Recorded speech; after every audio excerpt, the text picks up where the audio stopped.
Assalamualaikum, Mak. Salam. Mau curhat aja. Boleh. Ibuku cemburu sama istriku. Oh my God. Oke, kita flashback sebelum saya menikah. Iya. Saya tuh alhamdulillah, walaupun kehidupan saya sulit waktu kecil, tapi setelah saya bekerja, alhamdulillah saya bisa mencukupi kebutuhan ibu saya. Alhamdulillah.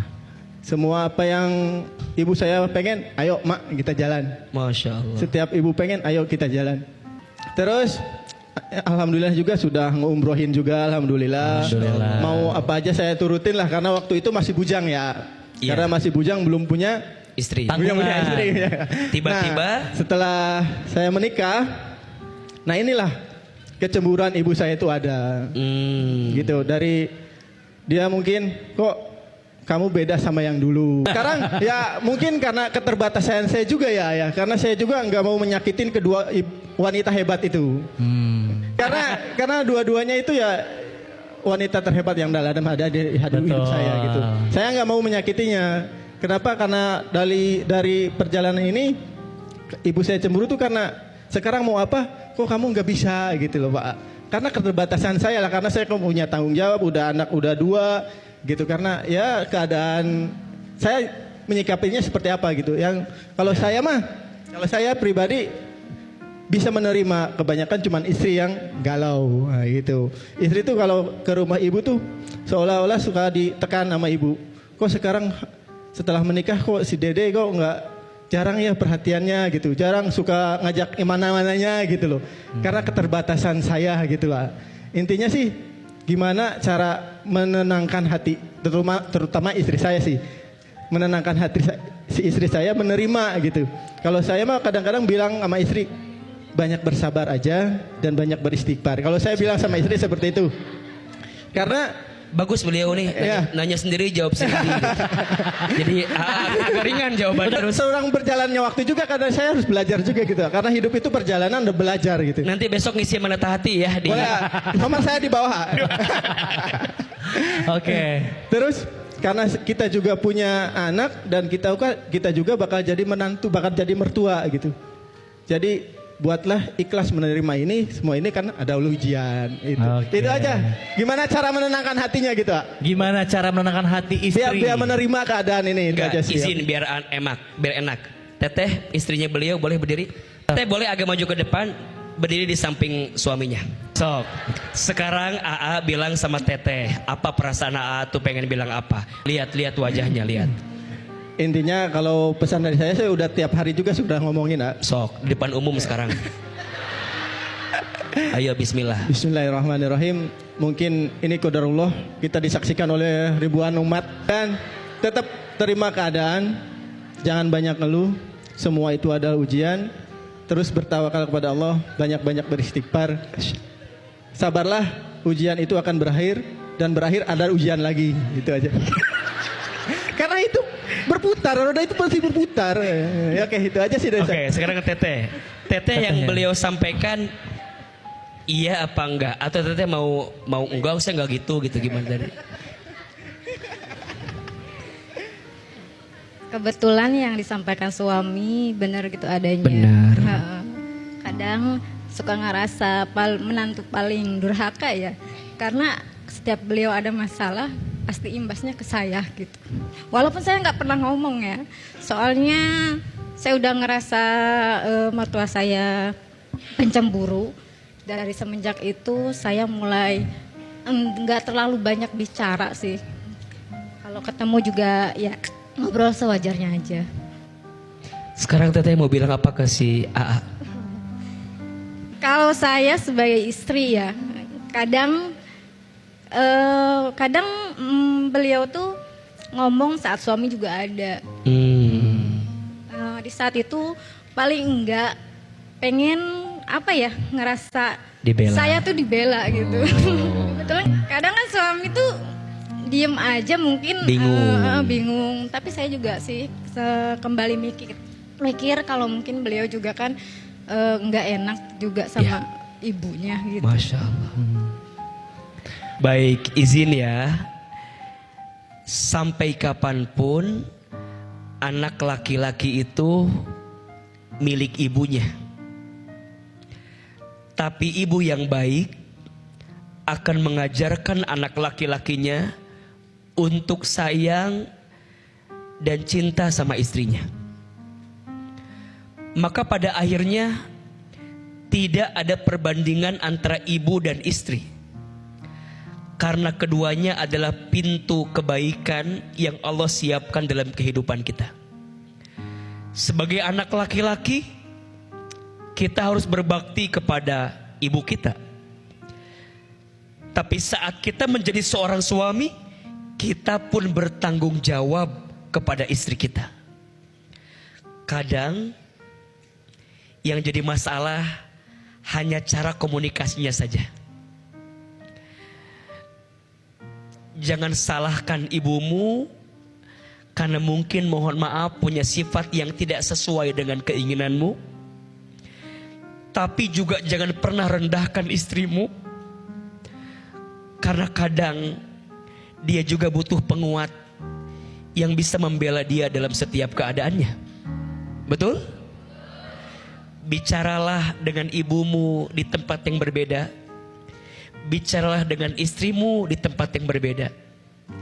Kadang masing-masing hanya butuh untuk didengarkan. Kang Dede, cukup dengarkan semuanya. Istri dengerin, ibu dengerin. Nanti akan ketemu kebaikan, dan pada akhirnya apa kekuatannya? Doa. Apa? Doa. Kang Dede doain ibu. Masya Allah, beliau sampai meneteskan air mata. Kang Dede, beliau nangis aja lucu ya. Banyak banget air matanya. Itu kalau dia nangis lagi bisa buat wudhu itu, insya Allah. Ya Allah ya Rabbana. Bismillah. Dan izin ya, ini juga bagi seorang anak, mohon maaf ya. Kadang kita itu sebagai anak agak sulit mendapatkan kemuliaan dari orang tua kita. Karena orang tua kita tahu masa kecil kita, betul? Jadi kalau nasehatin orang tua, kadang butuh lisan orang lain yang menasehatinya. AA, anak bungsu dari kakak-kakak yang lain. Saya ustad dengan izin Allah. Tetap depan kakak mah ade. Pulang ke Garut mah dititah deui. Man, nyokot ieu ustad. Teu bisa. Tetap Jadi sampai kapanpun kita adalah anak dari orang tua kita, betul? Sampai kapanpun kita adik dari kakak-kakak kita. Sampai kapanpun kita murid dari guru-guru kita. Maka tempatkan dirimu pada tempat yang seharusnya. Kang Dede, jangan nasehatin mama karena mama merasa punya segalanya. Kita gak mungkin jadi begini kalau gak ada ibu kita. Betul? Teteh juga jangan cemburu sama ibu. Sekarang bagi-bagi aja, mungkin mama Kang Dede tuh merasa kehilangan kali. Bagi-bagi Kang Dede. Tidak akan miskin seorang anak yang membahagiakan orang tua. Semoga terjawab ya Adede ya. Kita berikan tepuk tangan sekali lagi dong untuk Adede dan juga istri, luar biasa ya. Semangat. Ya. Saya ada sedikit cerita. Saya ini kan seorang ibu dari 3 orang anak. Saya juga seorang istri. Saat ini saya sedang menunggu proses perceraian. Saya menikah sudah 8 tahun ya. Saya menemani suami saya dari titik terendah sampai kita mewujudkan mimpi-mimpi kita di dalam rumah tangga bersama anak-anak saya. Anak saya yang pertama berusia 7 tahun, yang kedua 5 tahun, dan yang ketiga baru berusia 2 bulan. Selama saya menikah 8 tahun, ujian datang silih berganti. Sampai di tahun 2023 kemarin, saya mendapatkan diri saya hamil 4 bulan, dan itu saya baru tahu ya. Lalu di tahun 2024 bulan Februari, saya masuk rumah sakit karena kandungan saya lemah. Di situ saya mendapatkan suami saya berselingkuh dengan teman kantornya. Saat itu saya berusaha kuat karena saya sangat ingin mempertahankan rumah tangga saya, mempertahankan kebahagiaan anak-anak saya. Saya tidak ingin anak-anak saya menjadi anak broken home seperti beliau. Saya sempat memohon dan berkali-kali saya memohon meminta suami saya untuk tetap tinggal bersama saya dan anak-anak. Tapi kenyataannya suami saya tetap mencintai wanita itu, Pak Ustadz. Lalu di bulan Mei saya melahirkan anak ketiga saya di tanggal 8 ya Pak Ustadz. Ujian datang lagi, ekonomi kita berantakan, usaha saya tutup, dan saya jadi ibu rumah tangga seutuhnya. Gak sampai di situ, setelah 14 hari saya melahirkan anak saya ditinggalkan oleh suami saya. Suami saya berkali-kali meminta pisah, meminta cerai terhadap saya. Saya selalu berpikir, Pak Ustadz, ketika seorang wanita atau seorang istri yang menemani suami dari titik terendah, bahkan di titik yang tidak punya apa-apa, itu akan selalu dikagumi, disayang, dicintai. Ternyata itu enggak untuk saya. Suami saya pulang ke rumah orang tuanya ya Pak Ustadz. Saya dan anak-anak ditinggalkan hanya berempat di rumah. Sedangkan saya masih nifas, harus mengurus kedua anak saya yang sekolah dan mengurus anak saya yang bayi. Karena saya tidak tinggal dengan orang tua saya. 10 Juni anak saya jatuh, sakit, kecelakaan. Suami saya tiba-tiba pulang karena anak saya kan bilang, "Bun, kakak pengen tidur sama papa." Akhirnya suami saya pulang. Itu selingkuhannya WhatsApp ke dia, katanya, "Sayang, kamu ada di mana? Kamu pulang ke mana? Kamu nggak pulang ke istri kamu kan?" kata dia gitu. Dan saya juga tahu bahwa ibu mertua saya yang selama ini saya hormati, saya cintai, dia juga mendukung perceraian saya. Sampai selingkuhannya pun didukung oleh ibu mertua saya. Tanpa mereka melihat sedikit pun perjuangan saya. Rasa sakit saya setelah melahirkan, saya ditinggal sendirian.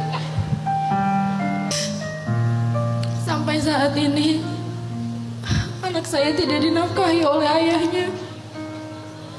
Kita ditinggalkan. Berkali-kali saya datang ke kantornya, saya diusir. Tapi saya sebagai ibu berkali-kali menurunkan ego saya, Pak Ustadz, untuk anak-anak bisa bertemu dengan ayahnya. Setiap kali dia datang, saya membuka pintu rumah. Setiap kali anak saya bilang, "Bun, pengen ketemu papa, ayo kita ketemu di luar." Saya temuin anak-anak saya sama ayahnya. Tapi berkali-kali suami saya melindungi selingkuhannya. Setelah semua itu saya alami, saya merasa hidup saya semakin hancur, semakin berantakan. Bahkan saya sempat ingin mengakhiri hidup saya dengan anak saya yang bayi. Sampai akhirnya saya ikut kajian di mana-mana, saya hijrah, saya memperbaiki diri, saya memberanikan ke dokter kejiwaan. Kayak selalu tiap hari nggak pernah bisa tidur, merasa cemas, merasa trauma, merasa sakit setiap hari.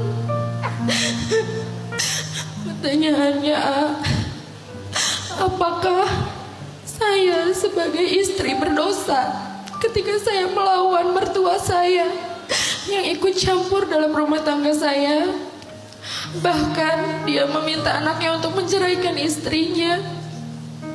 Padahal saya selalu berusaha menjadi menantu yang baik.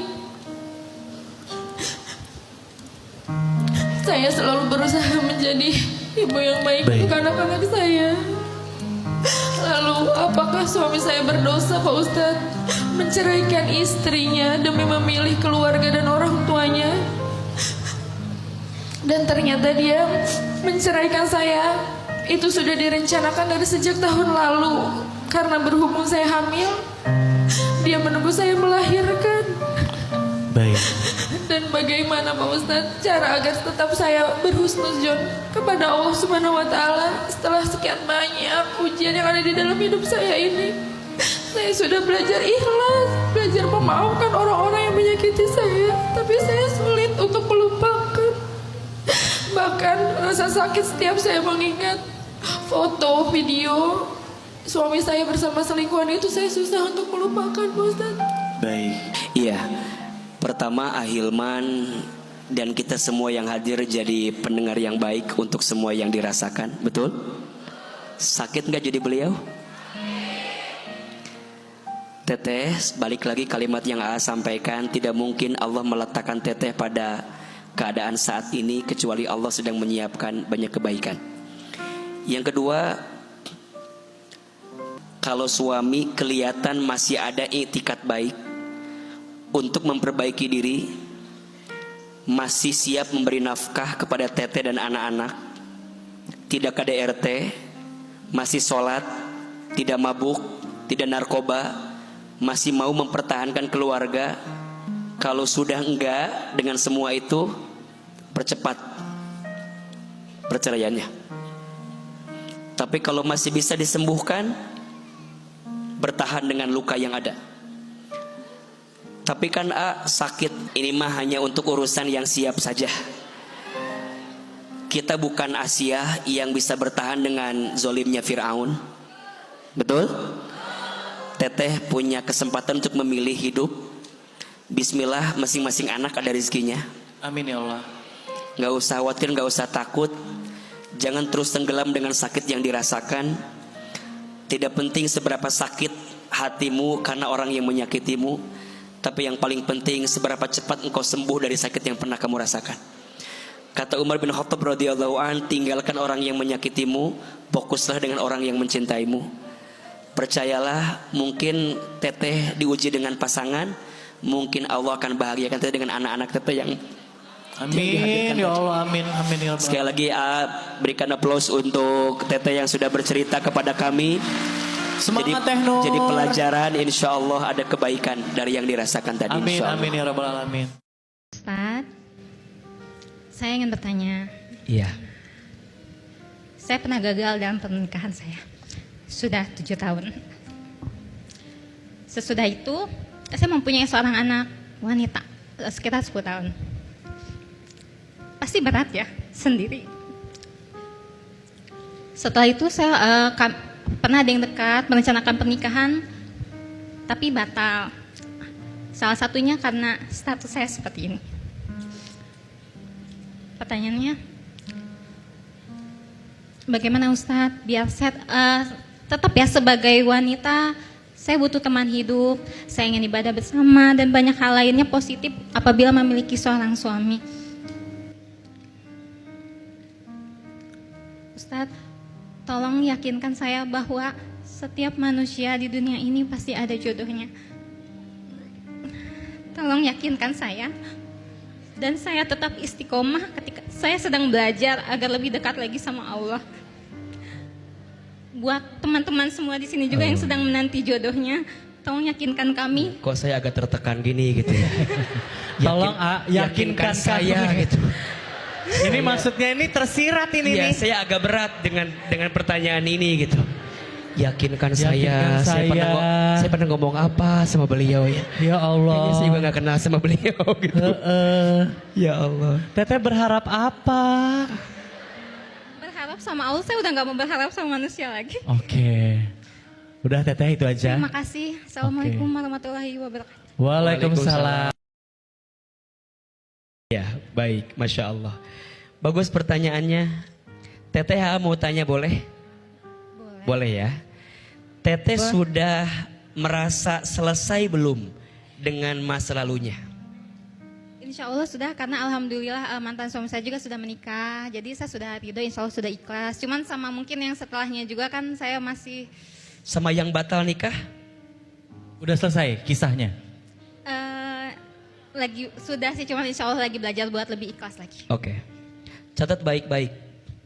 Jangan pernah hadir dalam diri seseorang yang belum selesai masa lalunya.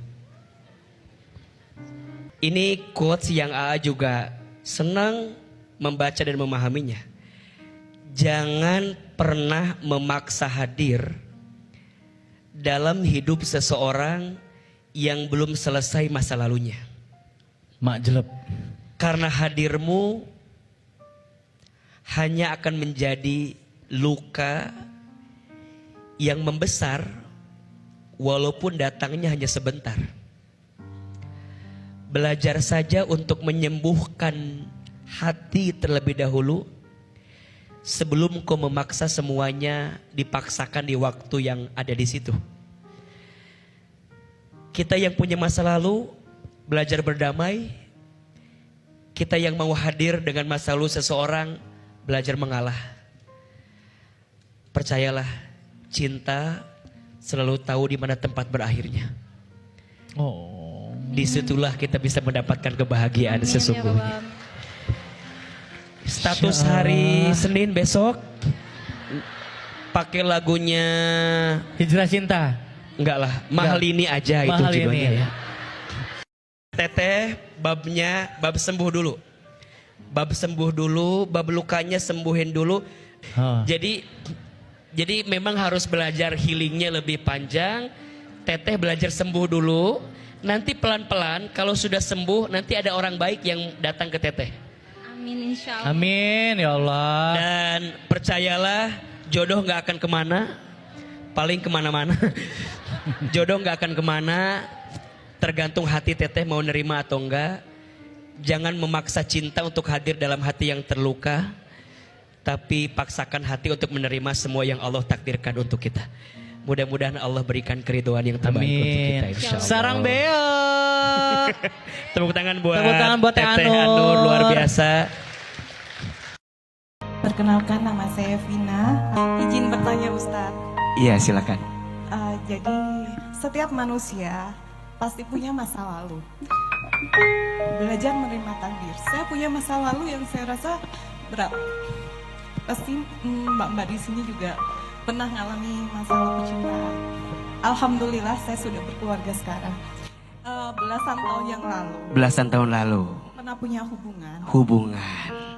Sudah ada pertemuan dua keluarga, sudah lamaran, sudah tunangan, tapi tiba-tiba menghilang. Di ghosting. Iya. Terus. Saya tanya baik-baik, kelanjutan hubungan ini seperti apa? Tapi fitnah untuk saya, dikira saya selingkuh atau segala macam. Dan akhirnya kita selesai. Beban mental saya, sakit hati saya, entah berapa air mata yang saya tetesan. Masya menangisi orang Allah. itu yang tadinya saya perjuangkan, Iya. ternyata meninggalkan saya. Alhamdulillah sekarang saya dikasih seseorang yang bisa jadi penyembuh luka. Setelah sekian lama itu datang lagi, cuma mau bilang minta maaf. Saya bilang sama orang itu, saya sudah memaafkan, tapi saya belum bisa melupakan sakit hati saya. Saya sakit bukan cuma karena orang itu, juga beberapa keluarganya. Gitu bagaimana saya menyikapi sakit hati ini Saya udah ridho saya disakiti, ridho saya menerima takdir saya, tapi saya belum bisa melupakan sakitnya Gitu ya Ayah, matur nuwun. Matur suwun sangat Mbak Yu. Izin teteh saya jawab mbaknya dulu. Memaafkan belum bisa melupakan. Boleh apa boleh? Ulangi. Bisa memaafkan belum bisa melupakan. Boleh apa boleh? Kata siapa? Kata AA. AA emang boleh? Jawabannya boleh. Kenapa AA? Karena memaafkan dengan melupakan itu beda. bedakan antara memaafkan dengan melupakan. Memaafkan itu membersihkan hatimu agar tidak membenci kepada sesuatu yang menyakitimu. Sedangkan melupakan itu artinya membersihkan pikiranmu agar tidak ingat kepada yang menyakitimu. Memaafkan itu tentang hati, melupakan itu tentang pikiran. Memaafkan bisa diusahakan, tapi melupakan butuh waktu untuk dihadirkan. Malah yang terjadi, semakin berusaha melupakan, bukan semakin lupa, tapi malah semakin ingat. Cukup belajar saja dulu memaafkan walaupun belum bisa melupakan. Jadi gimana abis ini? Ya udah, Teteh dia datang lagi. Kalau menurut Teteh datangnya dia akan jadi luka hati yang mendalam, cukup tutup, blok, dan selesaikan semua. Jangan pernah membuka hati kepada orang yang datang hanya untuk menyakiti. Iya. Jelas? Jelas. Dan ingat, ini hati bukan lampu lalu lintas. Lampu merah berhenti, lampu hijau jalan lagi, lampu kuning hati-hati. Kalau ada orang datang lagi, kalau sekiranya dia baik, jalan. Kalau nggak baik, berhenti. Kalau kita tahu dia nggak baik, hati-hati. Jelas? Percayalah, suami hari ini lebih baik daripada dia yang pergi meninggalkan kita. Amin. Yang saya ingin tanyakan adalah usia pernikahan saya itu hampir 19 tahun, A. Banyak suka dan duka yang saya jalani bersama beliau. Tapi saya merasa saya tidak tahu artinya sakinah mawadah warohmah, A. Karena kalau bisa dibilang suami saya itu paket lengkap, Pak. KDRT iya, pelit iya. Yang paling parah, ketika saya hamil anak ketiga, saya bertengkar hebat. Saya dibanting, kepala saya diinjak, sampai saya kontraksi dan anak saya meninggal. Di situ saya sudah, ya Allah, udah cukup, saya nggak kuat. Tapi ketika kembali ke rumah, ada anak-anak saya yang lain. Apakah saya harus berpisah dengan ayah mereka? Saya bingung. Akhirnya sampai detik ini saya masih tetap bersama beliau, A. Yang saya ingin tanyakan, kenapa Allah memberikan suami seperti ini sama saya gitu, A? Karena saya pernah mendengar jika laki-laki baik akan mendapatkan wanita yang baik. Di situ saya berpikir, berarti saya kurang baik ya Allah. Jadi saya harus bagaimana ya, A, untuk bisa benar-benar menerima ini suami saya sehidup semati. Harus yakin ya, bahwa semua yang terjadi dalam hidup ini, hakul yakin atas izin siapa? Allah. Atas kehendak siapa? Allah. Berarti di balik sesuatu yang kita anggap tidak baik itu ada kebaikan atau tidak? Ada. Apa kebaikannya? Nyatanya aku merasakan gak baik. Dunia gak lama. Bukan ini tujuan kita. Kalau semua luka dunia yang menyakiti kita membuat kita bisa lebih dekat dengan surga yang jadi tujuan kita, gak apa-apa. dunia yang bikin luka itu. Karena sesungguhnya kadang cara Allah mencintaimu, justru Allah memberi kesempatan hatimu patah. Karena di balik patahan itu, Allah turunkan nur cahaya ke dalam hatimu sehingga membuat engkau makin dekat dengan Allah Subhanahu wa taala. Maka tolong perhatikan, dunia ini hakikatnya tempat ujian. Tempat apa? Ujian. Sehat itu ujian, sakit itu ujian, kaya itu ujian, miskin itu ujian. Perhatikan, kalau ujian itu membuatmu makin dekat ke Allah, namanya nikmat. Namanya apa? Nikmat. Tapi kalau ujian itu malah membuatmu jauh dari Allah, namanya musibah. Kalau udah dikasih musibah, membuatmu makin jauh ke Allah, mohon maaf, namanya azab.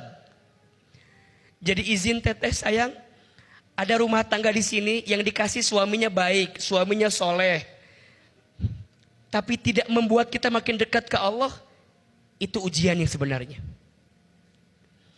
Tapi teteh diuji sama suami yang tadi Paket lengkap, A. paket lengkap, tapi membuat teteh bisa makin kenal Allah, deket sama Allah. Boleh jadi nanti teteh masuk surga itu karena teteh punya pahala sabar. Amin ya Allah. Selama di dunia ini. Ustadz, saya memilih bertahan dengan semua yang ada. Semua tergantung kepada cara kita memandang sesuatu. Bertahan terluka itu boleh selama lukanya bisa disembuhkan. Tapi kalau ternyata sepertinya sulit untuk berubah, kita butuh bahagia dalam hidup. Setuju? Tapi kalau teteh masih punya hati yang lapang untuk bersabar, satu dari sekian banyak perempuan yang bisa seperti itu. Dan terakhir, katanya orang baik akan ketemu dengan orang baik. Itu kalimatnya bukan pasti, tapi kalimatnya proses. Jadi cara menerjemahkannya begini, orang yang sedang berusaha menjadi baik akan dipertemukan dengan orang yang berusaha menjadi baik. Mungkin teteh, mungkin kita akan jadi baik itu prosesnya harus ketemu sama yang gak baik. Jadi gak harus kita baik kemudian ini baik, enggak. Kalau ada orang yang gak baik ketemu sama kita, tapi orang yang gak baik ini bikin kita jadi baik, itu yang dimaksud. Orang yang berproses menjadi baik akan bertemu dengan orang yang membuatnya dia jadi baik.